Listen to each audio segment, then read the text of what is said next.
क्या वाकया इंसान दूसरों को नेकी का रास्ता दिखाकर खुद भटक सकता है, या ये सबसे बड़ा तजाद है? और क्या जुबान से अच्छी बात कहना काफ़ी है, या असल इम्तिहान अपने अमल का है?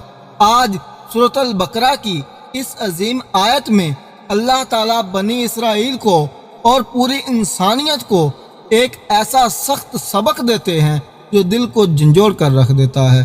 कुरान करीम की सूरत अल बकरा की आयत नंबर 44 में अल्लाह ताला फरमाते हैं, क्या तुम लोगों को नेकी का हुक्म देते हो और खुद अपने आप को भूल जाते हो, हालांकि तुम किताब पढ़ते हो?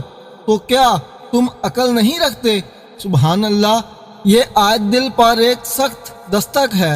ये सिर्फ एक सवाल नहीं, ये एक आईना है जिसमें हर इंसान अपना चेहरा देख सकता है।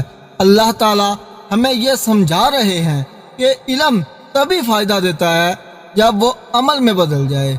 अगर इल्म हो लेकिन अमल ना हो तो वो इल्म इंसान के लिए हुज्जत बन जाता है।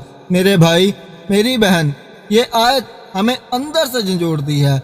हम अक्सर दूसरों को नसीहत करते हैं लेकिन खुद अपने अंदर झांकना भूल जाते हैं। हम लोगों को अच्छाई की दावत देते हैं लेकिन अपनी इस्लाह को मुअख्खर कर देते हैं। लेकिन अल्लाह ताला फरमा रहे हैं कि असल अक्लमंद वो है जो पहले खुद को दुरुस्त करे फिर दूसरों को दावत दे। ये आयत हमें यह भी सिखाती है कि दीन सिर्फ बोलने का नाम नहीं बल्कि जीने का नाम है। अगर इंसान का अमल उसके इल्म के खिलाफ हो तो वो खुद अपने खिलाफ दलील बन जाता है। मेरे भाई, मेरी बहन, आज वक्त है हम अपने आप को देखें, अपने आमाल को दुरुस्त करें और सच्चाई के साथ ज़िंदगी गुजारें, क्योंकि अल्लाह के सामने सिर्फ बातें नहीं बल्कि अमाल पेश होंगे।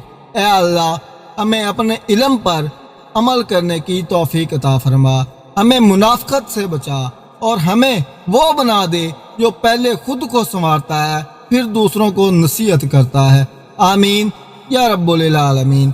अगर आप कुरान को आसान अल्फाज में समझना चाहते हैं तो इस चैनल को सब्सक्राइब ज़रूर कर लीजिए और ये पैगाम सदका जारिया दूसरों तक भी ज़रूर पहुँचाइए। जज़ाकल्लाह खैर। अस्सलामु अलैकुम व रहमतुल्लाहि व बरकातहू।